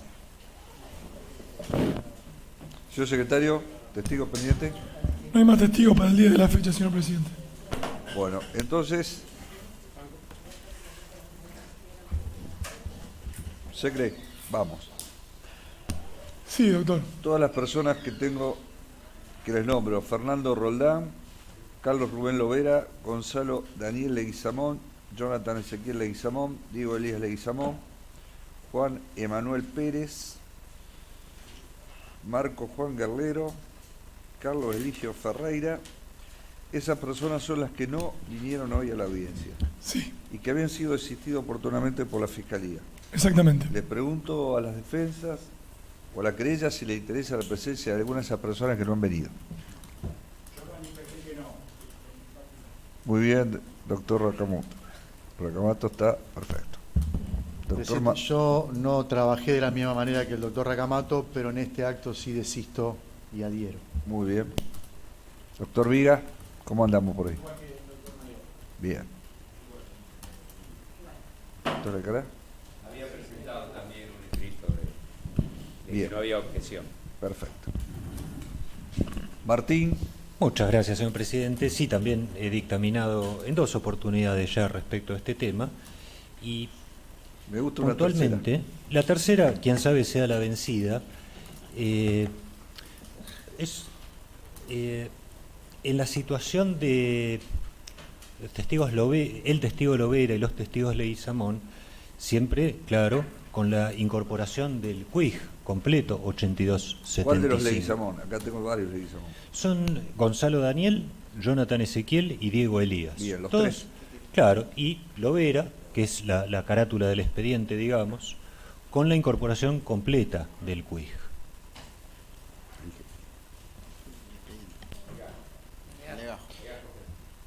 Del legajo. Está defectum videndi. Si es que no se devolvió, igual tenemos copia fotográfica, no hay problema. Está reservado en secretaría, doctor. Está reservado en secretaría. Bien.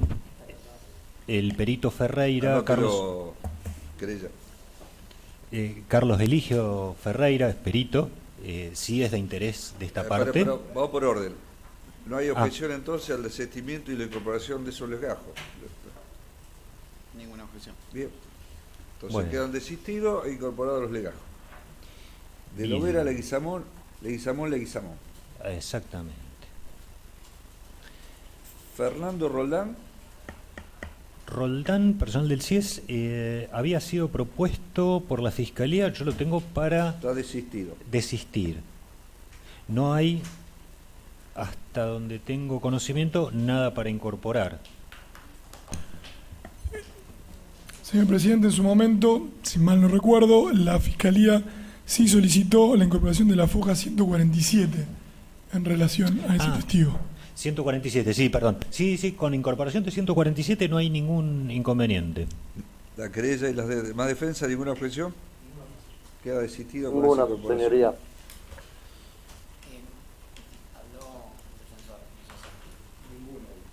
Muy bien. Avíseme si alguien dice lo contrario. Bien.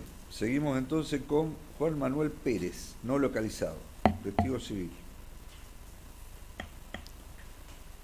Pérez Juan Manuel, aquí ocurre lo siguiente. Está vinculado con comunicaciones telefónicas del 30 del 10 del 14. Se hizo lugar, pero la verdad que es el único dato que tengo como pertinencia, ¿no? Comunicaciones telefónicas del 30 del 10 del 14, no sé ni de quién a quién. En esos términos fue ofrecido, con lo cual, si me facilitaran en qué foja está o de qué documento lo puedo sacar, me comprometo a expedirme a primera hora de mañana. 1682. 1682, muchas gracias. Más 11, Más colaboración no puede tener. 69, más rápido imposible. Así que mañana primerísima estoy Perfecto, presentando lo un dejamos escrito. para mañana, doctor. Seguimos con... Por escrito, porque mañana no tenemos audiencia. Sí. Marco Juan Guerlero. No localizado tampoco. Es exactamente la misma situación que Gandolfi y Galván. ¿Tiene datos Tiene o que se ver- lo va a aportar la Fiscalía? No, porque tenemos foja 166. Déjeme. 250, no sé cuál de las dos es la original. Sí. A ver cuál es cuál. Yo tengo como Gerlero, 166. Un segundito. Vamos a comprar acá a Guerlero. Entonces. Y además de esa foliatura, 2006-72 y 2006-75.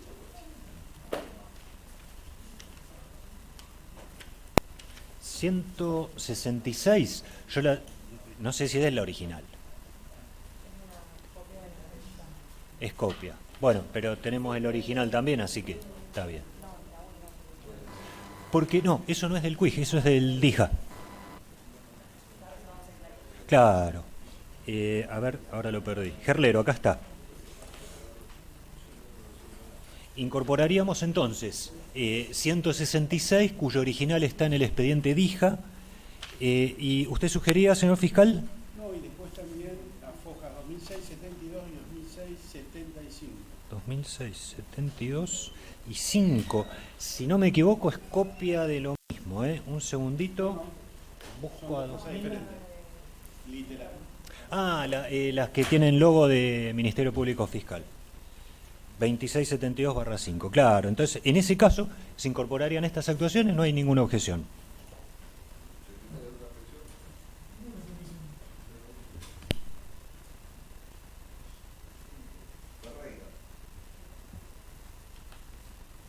Ferreira es el perito, claro, el perito. Tenemos preguntas para hacerle en relación a la pericia luminol, comparación de los videos y las pericias de los móviles. Sí.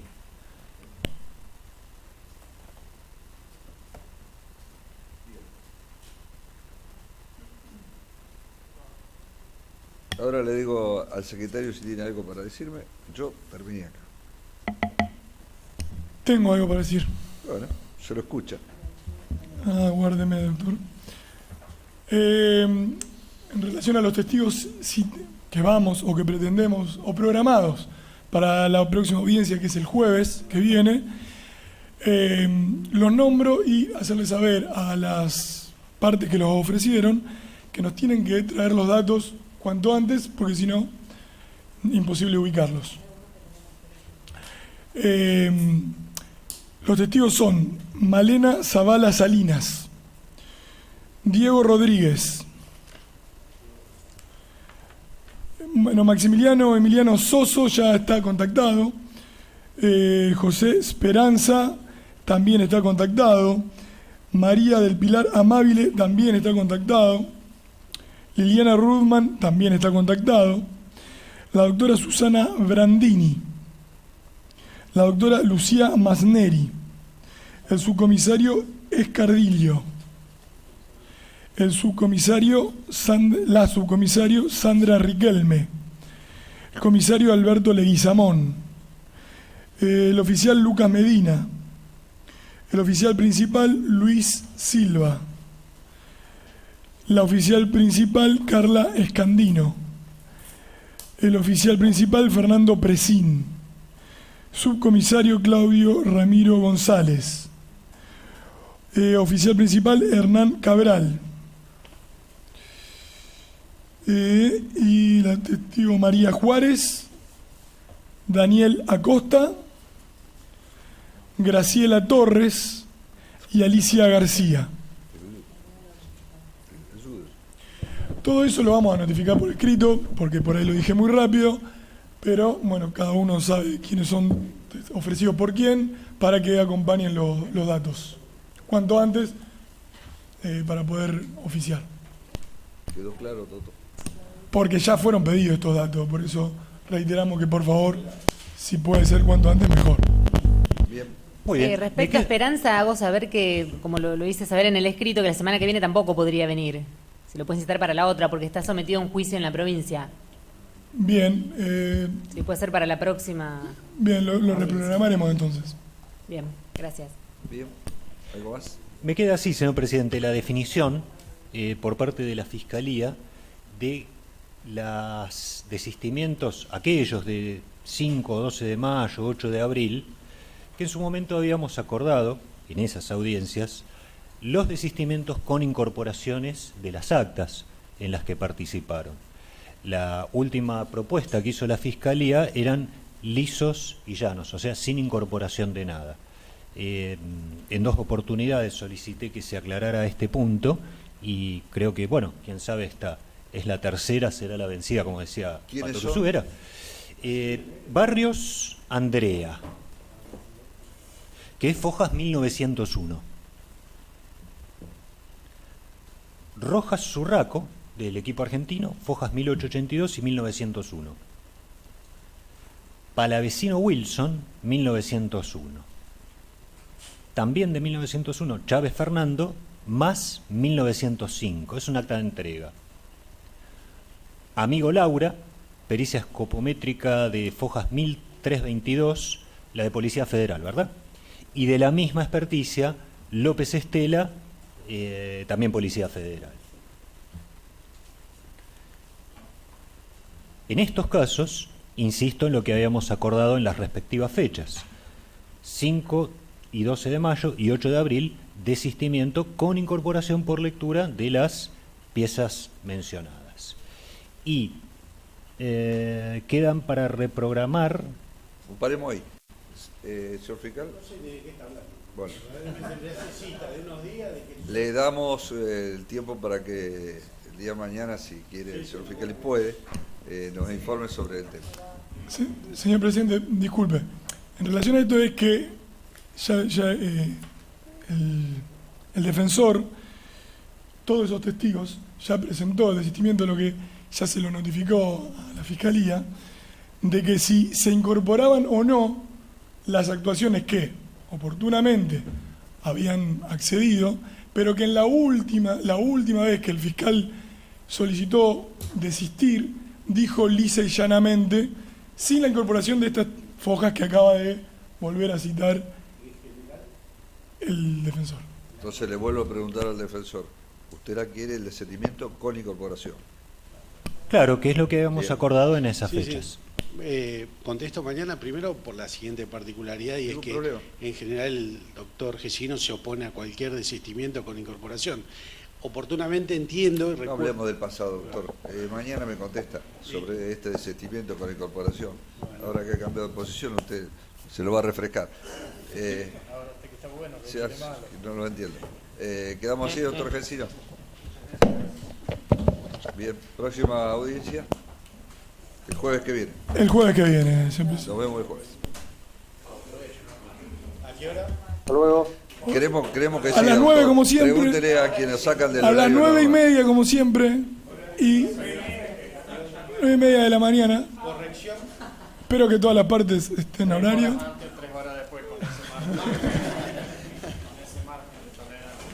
Y aprovechamos para informarle que el viernes que viene finalmente no va a haber audiencia. No mañana, el otro, perdón. Mañana no va a haber audiencia y el otro viernes tampoco.